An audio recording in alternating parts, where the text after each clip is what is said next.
What if the first zoo wasn't built for wonder, but for power?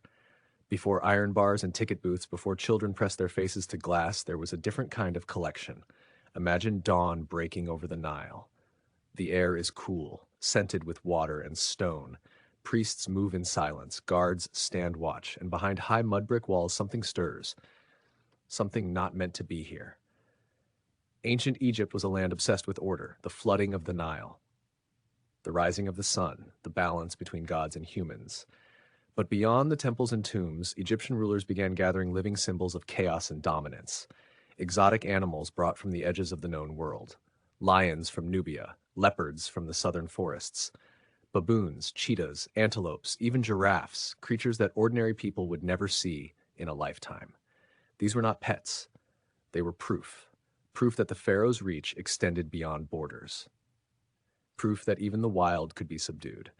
At sites like Hierakonpolis, archaeologists would later uncover animal burials carefully arranged alongside elite tombs, crocodiles laid to rest with ritual precision, hippos buried after ceremonial hunts.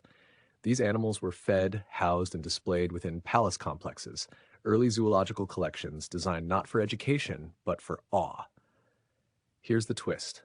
These collections weren't just about control over nature. They were deeply spiritual. In Egyptian belief, animals were vessels of divine force. A lion wasn't just a lion, it echoed the sun god's fury. A baboon greeted the dawn with sacred cries. To keep these beings close was to keep the gods close. But maintaining such power came at a cost. Exotic animals required care, food, handlers. They could turn violent. They could sicken. Records and reliefs show chained predators, attendants standing alert, tension etched into every pose.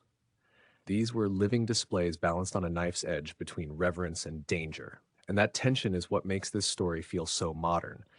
Because the first zoo wasn't about conservation or curiosity. It was a mirror of human ambition. A declaration that said, the world is vast, wild, and terrifying, and we have brought it inside our walls. In time, empires fell, the animals vanished, the enclosures crumbled into sand, but the idea endured. Every zoo today carries a faint echo of those ancient courtyards where power, wonder, fear, and fascination first stood face to face behind a wall. If this story sparked your curiosity, take a moment to like, share, and subscribe. And let me know in the comments, what ancient mystery should we uncover next?